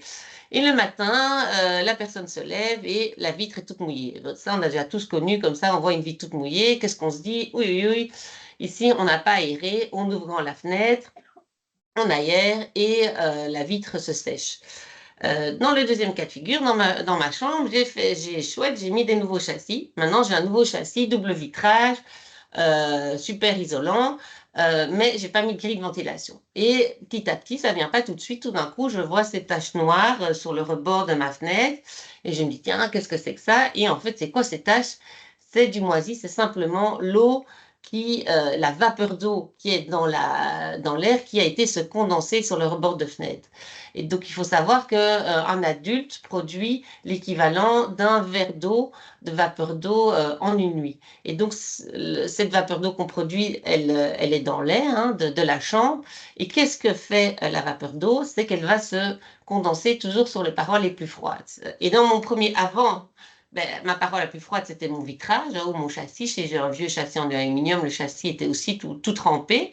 Ici, ma paroi la plus froide, si on regarde ce que je vous ai montré tout à l'heure, ici, mon nouveau double vitrage, en fait, il est plus isolant que mon mur. Donc, en fait, l'eau ne va plus aller se condenser sur le vitrage, mais sur le mur. Et ici, dans le coin-ci, c'est mon rebord, mon retour de fenêtre, qui est la paroi la plus froide, hein. C'est souvent les coins, voilà, qui sont le plus en contact avec, c'est les parties du mur qui sont le plus en contact avec l'extérieur, qui sont les plus froides, et ça va aller se condenser. Et donc ça, c'est très embêtant parce qu'en fait, finalement, on se rend moins compte qu'on a besoin de ventiler parce qu'on ne voit pas tout de suite l'humidité. Et quand on ventile, mais un mur va sécher beaucoup plus vite, beaucoup moins vite qu'une vitre en fait. Une vitre, elle va assez vite sécher, tandis qu'un mur ne sèche difficilement. Et donc c'est pour ça que on recommande, quand on place des nouveaux châssis, de placer des grilles dans toutes les pièces d'immeuble, donc ça veut dire le salon, salle à manger et les chambres, chambres et bureaux. Donc d'avoir une année d'air naturelle via des grilles de ventilation et d'avoir dans tous les locaux dits humides ou locaux techniques comme cuisine avec la hotte, la toilette, la buanderie, la salle de bain, une extraction mécanique, donc avec donc un extracteur et donc, ce qui va permettre vraiment que vraiment l'air circule bien dans toute la maison et qu'il y ait un renouvellement d'air. Alors, petit truc, c'est que votre extracteur, prévoyez d'acheter un extracteur avec un hygromètre. Donc, l'hygromètre, il fait quoi? Il va mesurer le taux d'humidité de la pièce et en fait, l'extracteur va fonctionner jusque quand mon taux d'humidité soit revenu à la normale, donc aux alentours de 50% d'humidité. Et donc, ça, c'est vraiment utile, surtout quand il y a des douches collectives, parce qu'on se doute bien qu'après 3-4 douches, si, comme on voit souvent, c'est simplement une temporisation, donc l'extracteur va s'éteindre 5-10 minutes après qu'on éteint la lumière, ben, on se doute bien que ce n'est pas suffisant pour évacuer toute l'humidité. Si maintenant vous avez un bâtiment et que vous n'avez pas mis de grilles, vous savez toujours mettre encore des grilles sur le vitrage, en raccourcissant le vitrage, c'est pas très esthétique. Dans ce cas-là, essayez de mettre un entrebâilleur sur les fenêtres pour laisser vraiment légèrement ouvert vos vitres, ouvert au minimum, ou de pas complètement fermer le châssis pour qu'il y ait quand même une circulation et de mettre ces extracteurs dans les pièces humides. Alors, ça, c'est cette situation si vous n'avez pas de ventilation double flux. Il y a des bâtiments qui ont une ventilation double flux. Donc, une ventilation double flux, c'est quoi? C'est une ventilation avec à la fois une amenée mécanique de l'air et une extraction mécanique de l'air. Et entre les deux, vous avez un échangeur des chaleurs qui fait que tout l'air, la chaleur de l'air entrant, non, pardon, je me trompe. Donc, l'air extrait, ici, j'ai euh, l'air extrait, par exemple, qu'ici est à 20 degrés, hein, il sort de la maison à 20 degrés, il va donner sa chaleur à l'air entrant. Donc, c'est vraiment un échange de chaleur, il n'y a pas d'échange d'air, mais juste de la chaleur. Et donc, l'air neuf qui va rentrer dans la maison, au lieu d'être à 0 degré, il va être à 16 degrés. Et donc, ça, et au niveau énergétique, c'est vraiment super intéressant parce que au lieu de jeter de l'air chaud pour les petits oiseaux, la chaleur de l'air que vous extrayez de la maison va être donnée à l'air qui rentre. Donc, c'est vraiment très performant. Ça permet d'avoir vraiment une très bonne qualité de l'air. Et d'ailleurs, dans des salles de classe, dans des salles de spectacle, etc., quand il y a un grand taux d'occupation des salles de réunion, ben, la seule manière d'avoir une bonne qualité de l'air, c'est cette ventilation double flux avec une amenée d'air mécanique. Parce que si vous le faites uniquement avec des grilles de ventilation, ben, c'est vraiment pas suffisant quand il y a beaucoup de personnes dans un local. Mais son désavantage, c'est effectivement que ça va être compliqué à mettre en œuvre dans un bâtiment existant parce que quand on a une ventilation double flux, ça veut dire que dans une pièce, soit on a une pulsion d'air, soit on a une extraction d'air. Donc il faut qu'une gaine amène ou on lève l'air dans chaque pièce dans un bâtiment existant. C'est pas toujours évident, mais c'est pas impossible non plus. Donc, il faut toujours, voilà, et ça ne coûte pas, c'est par rapport à l'isolation, etc. C'est quand même des postes moins élevés et qui peut vraiment améliorer aussi la qualité de l'air, qui peut être vraiment très importante, voilà, pour certains types d'occupations. Alors, quelques petits conseils. Si vous avez déjà une ventilation double flux, je vais aller vite parce que je ne pense pas qu'il y en ait beaucoup qui en a, mais c'est le plus important, c'est d'ajuster les débits en fonction du taux d'occupation. Et donc ça, nous, on recommande de vraiment mettre une sonde CO2 dans les pièces qui va permettre de mesurer le taux d'occupation avec le CO2 qui est produit dans la pièce. Évidemment, paramétrer les horaires en fonction du taux d'occupation et entretenir les filtres. Alors, voilà. Maintenant, j'ai fini vraiment les trois grandes parties. Donc, au niveau, donc on a vraiment fait les deux tiers, je pense, au moins du contenu. Et donc, maintenant, on va passer à l'eau. Là, il n'y a qu'une seule question sur l'eau. C'est combien de litres consomme une douche de 5 minutes? Je précise sans pour une douche économique.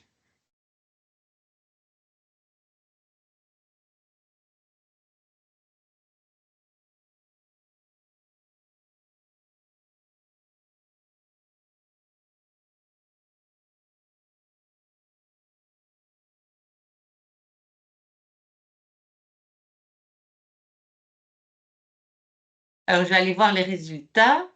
Euh, Mais 5 ans, effectivement, donc 60% ont mis 70 litres, qui est bien la bonne réponse. Donc, ça, c'est vraiment un quick win, que ce soit pour chez vous ou si vous avez des douches dans vos bâtiments.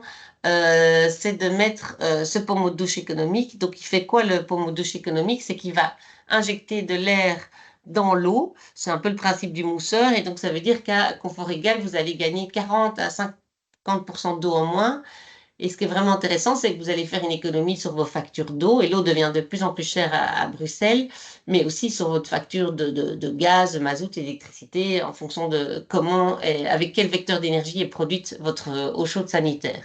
Et donc ça, vraiment, même si vous êtes locataire, c'est une mesure que vous pouvez mettre en œuvre. Voilà, vous dévissez simplement le pommeau existant, vous mettez votre nouveau pommeau et vous repartez avec votre pommeau si un jour vous devez déménager. Donc, il y a vraiment, ça c'est vraiment une mesure hyper facile à mettre en œuvre. Ça vaut vraiment la peine d'acheter une bonne marque quand même dans ces pommeaux de douche économiques pour être sûr d'avoir quelque chose de qualité. Euh, alors, au niveau chaude sanitaire, alors, quelle est la différence entre ces deux robinets?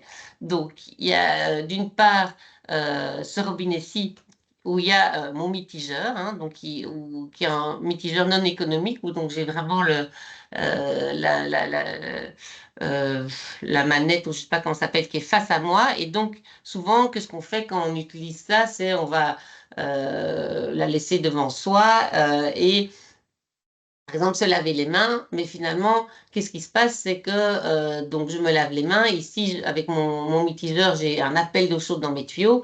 Le temps de me laver les mains, souvent l'eau, elle n'est pas encore arrivée au robinet, mais elle est dans les tuyaux. Et qu'est-ce qu'elle va faire après? Elle va se refroidir jusqu'au prochain usager. Et donc ça, vraiment, c'est voilà, un gaspillage d'énergie. Et donc nous, ce qu'on se conseille vraiment, c'est à tous les points, vous n'avez pas besoin d'eau chaude. Tous les points de puisage, vous n'avez pas besoin d'eau chaude comme vraiment, par exemple, les toilettes, on peut tout à fait se laver les mains avec de l'eau froide, c'est de couper l'eau chaude. Et donc, si vous avez, par exemple, un mitigeur, pour couper l'eau chaude, il suffit de vous mettre à quatre pattes et d'aller couper le petit robinet Shell qui est en dessous de l'évier. Vous supprimez l'amener d'eau chaude et vous n'aurez plus que d'eau froide à vos robinets. Dans certaines institutions, ça vaut la peine aussi de mettre ces boutons poussoirs pour voilà, éviter que les robinets coulent, etc. Comme par exemple dans les écoles, ben voilà. Mais ça, en général, on en trouve quand même très régulièrement. Donc ça, c'était donc ce qu'il faut retenir, c'est surtout couper l'eau chaude. Et ça, c'est vraiment un quick-in aussi parce que voilà, nous souvent on le fait en visite quand on visite des bâtiments et qu'on voit qu'il y a de l'eau chaude dans les toilettes, on demande si on peut couper et on le fait directement et ça évite d'avoir toujours cet appel d'eau chaude, de consommer de l'eau chaude alors qu'on n'a pas vraiment pas besoin d'eau chaude. Donc ça, c'était pour l'eau chaude. Maintenant, on va passer à l'éclairage LED. Alors, combien de fois un tube LED consomme-t-il moins qu'un tube fluo compact à ballast électromagnétique?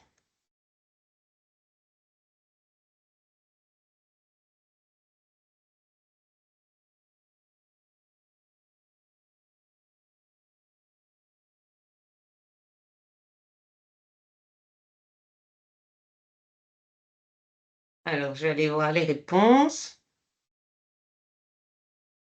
Eh ben, beaucoup ont mis 10 fois moins. Alors 10 fois moins, ça c'était le cas ça c'est le cas de l'ampoule LED par rapport à l'ampoule classique. Donc par exemple, on était à cette ampoule, l'ampoule à filament, on était à une puissance de 60 watts. Maintenant, on a la même quantité de lumière avec une ampoule LED de 6 watts.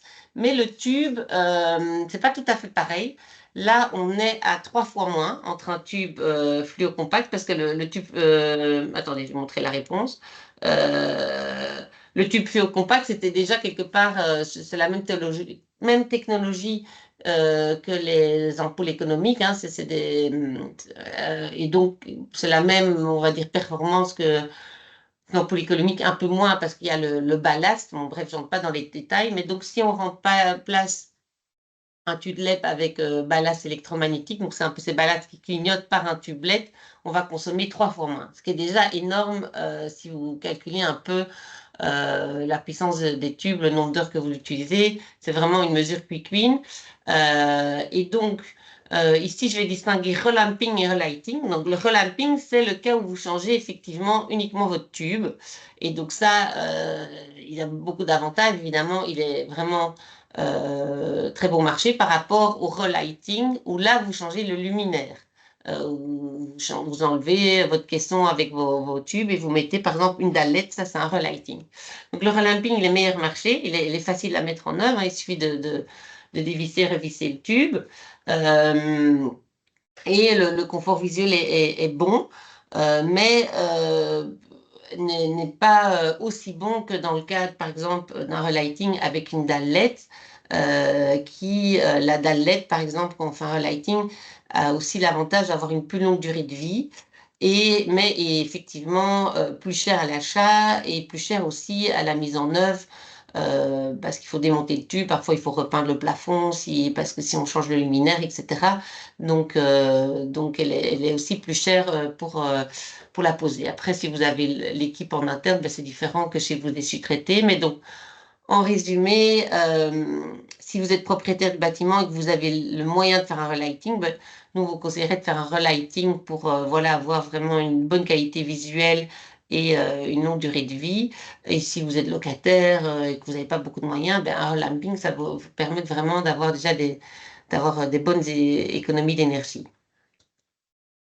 Alors, est-ce que j'ai mis ça? Oui. Donc, attention pour le Relamping LED. En fait, on a fait justement une note, une fiche technique qui s'appelle Relamping Relighting LED en 2024. Comment s'y trouver et quels critères de qualité. On explique un peu justement tous les critères à respecter. Parce qu'aussi au niveau technique, il faut, en fonction de si vous avez des ballasts électroniques ou ballasts électromagnétiques, ben, il ne faut pas acheter les mêmes tubes, il ne faut pas se retrouver avec un tube qui ne fonctionne pas, ce qui est déjà arrivé. Et on a fait aussi un webinaire il n'y a pas longtemps, le 12 novembre, qui était réussir son relamping LED, qui est donc en ligne. Donc je vous enverrai la présentation, il suffira de cliquer sur le lien. Donc vous pouvez toujours aller revoir le webinaire si à un moment où vous dites, ah ben voilà, là je vais changer mes tubes pour avoir les infos. Et sinon, quelques petits points d'attention, c'est le relamping, donc changer uniquement les tubes, il faut le faire sur un luminaire en bon état. Euh, Parce que les tubelettes sont quand même un peu plus lourds, donc il faut vérifier avoir des tubes non flickers, parce que ça peut vraiment arriver avec des tubelettes, malheureusement, c'est c'est fait de scintillement, d'effets stroboscopiques. Donc ça, c'est toujours bien d'acheter un seul tube et de le tester, de regarder avec son appareil photo. Quand on fait en mode, voilà, on voit quand ça scintille avec l'appareil photo. Enfin, tout ça est expliqué mieux que moi dans le webinaire.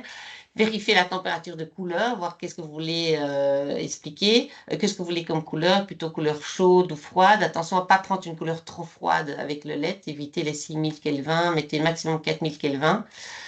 Une bonne performance énergétique, donc on recommande d'avoir minimum 110 lumens par watt et une durée de vie de 3000 heures.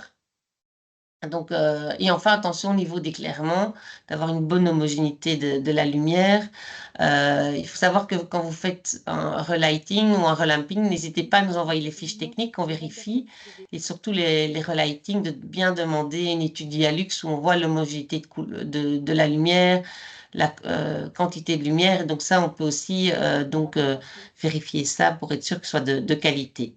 Et certains tubes LED éclairent un petit peu moins qu'un tube néon de bonne qualité. Donc, vérifiez aussi s'il n'y a déjà pas assez de lumière à la base. Ça ne va pas résoudre le problème de mettre du LED. Voilà, ça c'était pour l'éclairage.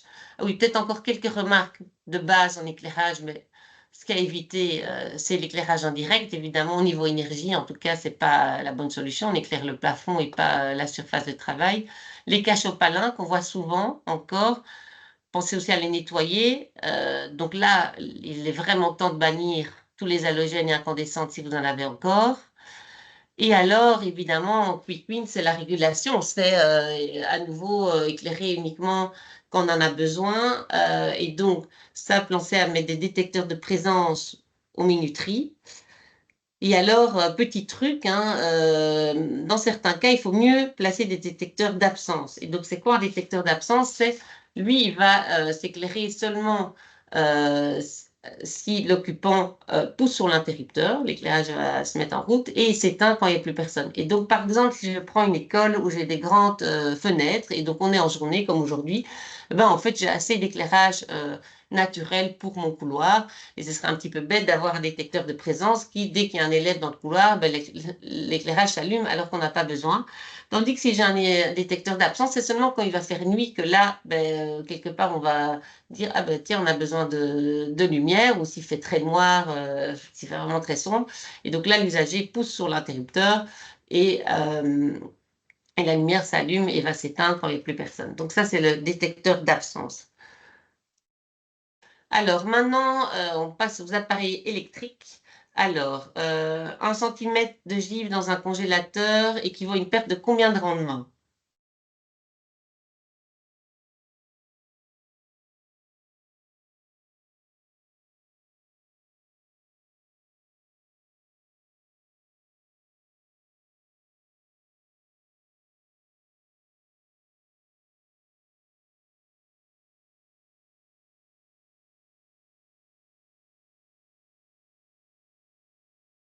Alors,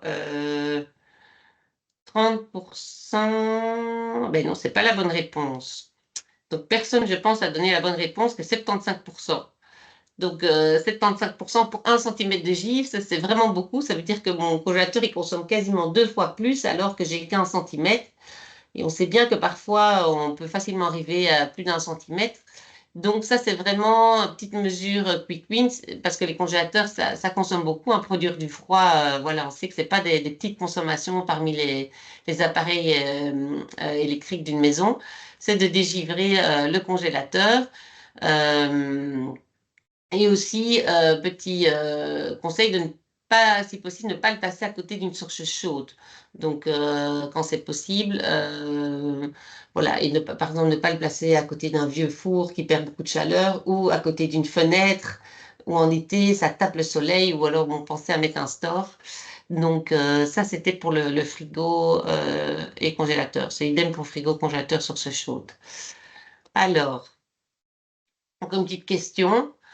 Parmi les appareils électriques ci-dessous, lequel a la plus grande consommation de veille?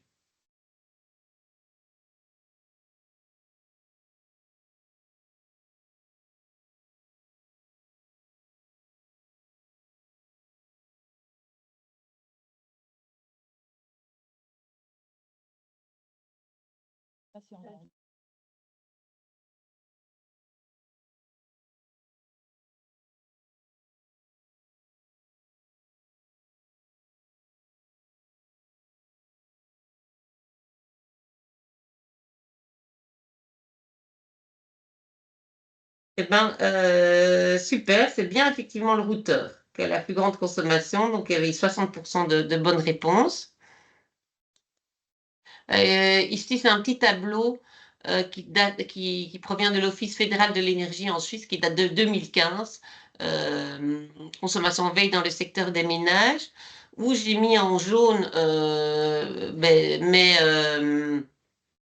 des appareils qui consomment vraiment beaucoup. Et effectivement, le décodeur, une puissance en veille, c'est de 10 watts. Le modem routeur, 7,5 watts de consommation de veille. L'imprimante laser, quand même, c'est pas anodin. Donc, quand vous avez des grosses imprimantes laser, on a 5 watts de consommation de veille. Ça, c'était pour un ménage, mais donc, quand c'est des grosses pour le bureau, ben, il faudrait vérifier à combien on est. Et vous avez ici chaque fois le coût par an en fonction du nombre d'heures de veille, nombre d'heures d'utilisation, enfin, nombre d'heures de veille par an. Et par exemple, les TV écrans LED, par exemple, là, les puissances en veille sont vraiment anodines. C'est 0,3 watts, donc ça fait une consommation de 2 kWh par an. Comme ça, on voit. Et alors, les modems, mais là, en tout cas, moi, je le fais depuis des années, j'ai jamais eu de souci, mais on peut tout à fait mettre une petite horloge qu'on achète chez Brico sur les modems pour qu'ils se coupent la nuit et qu'ils se rallument voilà, quand on en a besoin. Donc, il y a tout à fait moyen de programmer ça avec des petites horloges. J'ai pas de photo de l'horloge ici, mais bon, c'est des petites, c'est donc ça se met sur l'interrupteur et donc vous branchez votre modem sur l'horloge et vous programmez les heures de fonctionnement de votre modem. Donc ça, c'était la dernière question du quiz. Je voulais aussi, pour terminer le séminaire, de parler rapidement du suivi de consommation d'énergie qui, voilà, nous, c'est vraiment quelque chose qu'on recommande de faire. Vous pouvez utiliser la plateforme Énergie ID qui est gratuite. Il y a eu un webinaire d'ailleurs qui présente le suivi de consommation et la plateforme. Et ça va permettre vraiment justement au niveau Quick Win de détecter des dérives. Je n'ai pas mis le graphique ici, mais je pourrais vous en mettre par exemple, tout d'un coup votre thermostat est mal réglé et que vous chauffez en permanence alors que vous êtes censé chauffer juste en période d'occupation ou une fuite d'eau. Donc le fait de détecter des gaspillages, quelque part, c'est aussi des quick wins. C'est dire, ben voilà, la meilleure énergie, évidemment, c'est celle qu'on ne consomme pas et qu'on évite de gaspiller. Donc ça, c'était un petit point. Et donc, si vous voulez en savoir plus, tous nos vidéos de webinaires sont sur nos sites web. Et alors, pour terminer ce webinaire, je me disais, sur base de tous les quick wins que vous avez vus aujourd'hui, quelles mesures quick wins envisagez-vous de mettre en œuvre? Et donc, vous devez, vous pouvez en mettre plusieurs. Pensez à ce qu'on a vu au niveau chauffage, isolation, ventilation, les pommeaux de douche économiques, les consommations de veille, etc. Donc, voilà, je vous laisse 2-3 minutes pour réfléchir à ce que vous pouvez mettre en œuvre dans votre bâtiment, soit de préférence dans vos bâtiments de votre ASBL, mais si vous ne gérez pas de bâtiment d'ASBL, vous pouvez dire regardez pour chez vous.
Ah, Pierre, tu peux peut-être mettre déjà le formulaire d'évaluation, comme ça,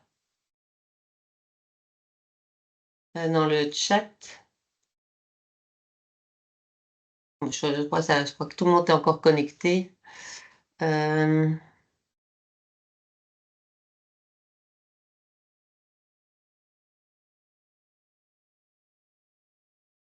Voilà, on va aller voir. Donc, le webinaire est presque fini. Et donc, mon collègue est en train de mettre les formulaires d'évaluation en français, en néerlandais. Donc, avant de partir, si vous pouvez prendre voilà, une minute pour le remplir, c'est toujours chouette d'avoir un feedback, surtout en webinaire où on n'a pas beaucoup de feedback des participants, de voir un peu ce que ça donne. Donc là, j'ai 16 réponses. Ben, n'hésitez pas à mettre plusieurs, hein. L'idée, c'est que vous preniez un peu du temps euh, pour un peu réfléchir à ce que vous pourriez mettre en œuvre dans votre bâtiment.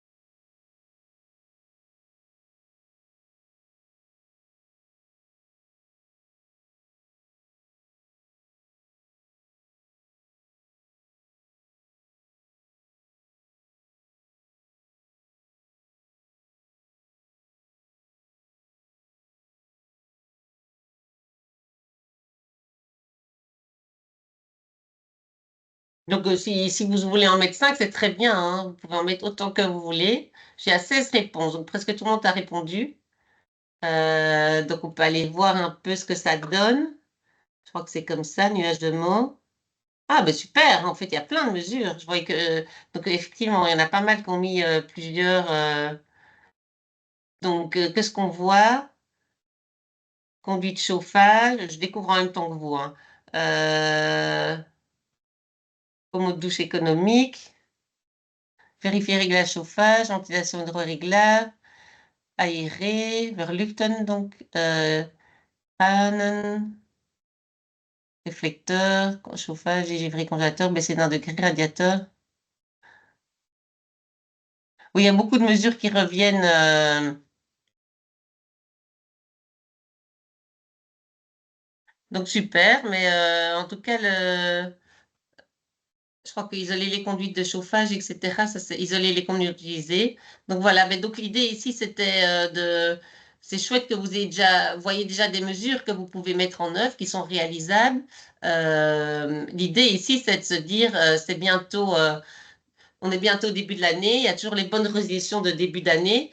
Et donc, c'était ici de répondre simplement ah zut, je sais pas, c'est en 2025 que je vais réaliser au moins une mesure Quick Win. Donc, le premier, en fait, le un c'est oui, le 2 c'est non et le 3 c'est peut-être. La question, c'est pas bien mise. Mais donc, un oui et 2 non. Et peut-être, donc au moins une mesure Quick Win en 2025.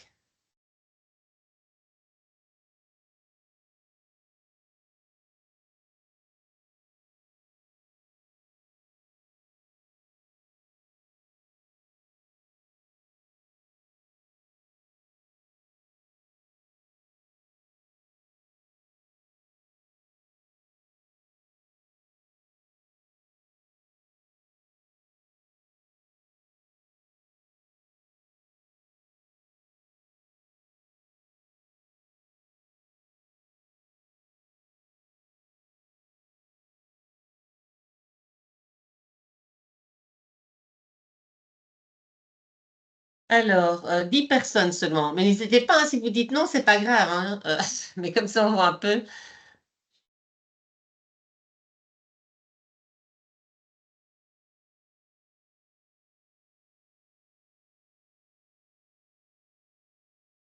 Allez, on va aller voir ce que ça donne.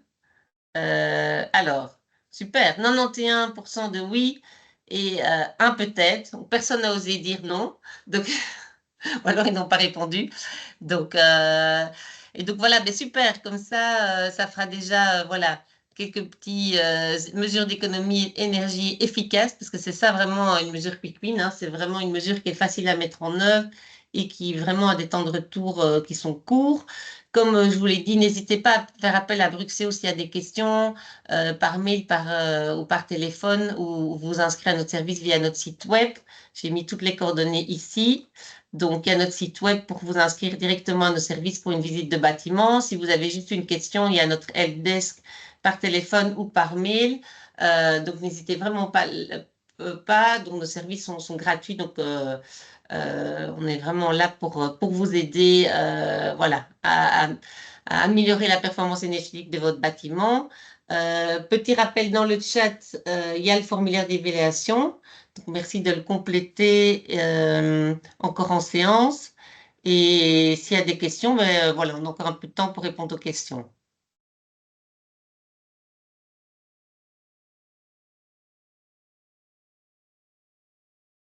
Donc, n'hésitez pas à lever la main hein, si vous voulez prendre la parole.